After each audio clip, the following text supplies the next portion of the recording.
Europe আমেরিকার কালচারে যে বিষয়টা আমরা দেখি সেটা হচ্ছে রাজনীতিবিদরা জনগণকে গিয়ে স্যার বলে সম্বোধন করে। বাংলাদেশে সেটার উল্টা, রাজনীতিবিদদেরকে জনগণকে স্যার বলতে হয়। আপনার কাছে কি মনে হয় এই দূরত্বটা বা এই বিভাজনটা কেন, আর আসলে কার কাকে স্যার বলা উচিত? ধন্যবাদ।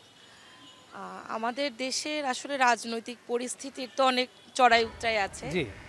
যেটা আপনি বললেন যে আসলে রাজনীতিবিদদের সাথে জনগণের যে সম্পর্ক, সত্যিকার অর্থে আসলে একজন রাজনীতিবিদ কি? তিনি তো আসলে জনপ্রতিনিধি। তিনি জনগণের মঙ্গলের জন্য বা দেশের জন্য যেটা প্রয়োজন সেটাই করবেন। কিন্তু আমাদের দেশে আসলে বিগত রাজনীতি ইতিহাস যদি আমরা দেখি যেটা একটু আগে এখানে এসছে আলোচনায় যে আসলে মানে আমাদের দেশের রাজনীতি পরিচালনা করে কিন্তু এই দেশের যারা পেশাজীবী বা পুঁজিপতি গোষ্ঠী যারা ব্যবসা বাণিজ্যের সাথে যুক্ত। কিন্তু আসলে হওয়া উচিত ছিল কি? হওয়া উচিত ছিল সাধারণ মানুষ যারা মানুষের জন্য কাজ করবে, শ্রমজীবী মানুষদের জন্য কাজ করবে, মানুষের মৌলিক অধিকারের জন্য কাজ করবে, তাদেরই রাজনীতি করা উচিত ছিল। কিন্তু আমাদের দেশে আমরা যদি দেখি যে সামনে একটা নির্বাচন আসছে, প্রচুর নির্বাচনকে কেন্দ্র করে প্রচুর টাকার ছড়াছড়ি হবে পাড়ায় মহল্লায়।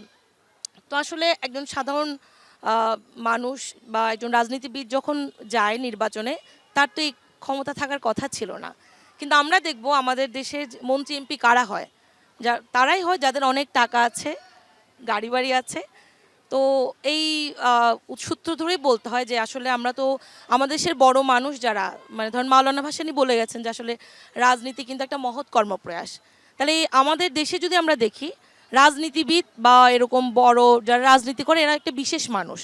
সাধারণ শ্রমজীবী জনগণ যারা এদেরকে কি করতে হয়, তোষামত করতে হয়। হ্যাঁ, এটা কিন্তু আমাদের দেশের একটা কালচার দাঁড় করে ফেলেছে।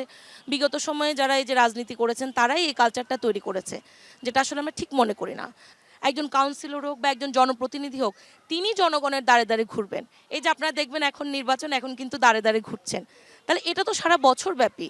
কারণ আমি একজন জনপ্রতিনিধি মানে তিনি কিন্তু জনগণের সংকট কী, এলাকার সংকট কী, ছাত্রদের সংকট কী, এগুলো নিয়ে কাজ করার কথা। তাহলে এটা তো উল্টো হওয়ার কথা ছিল।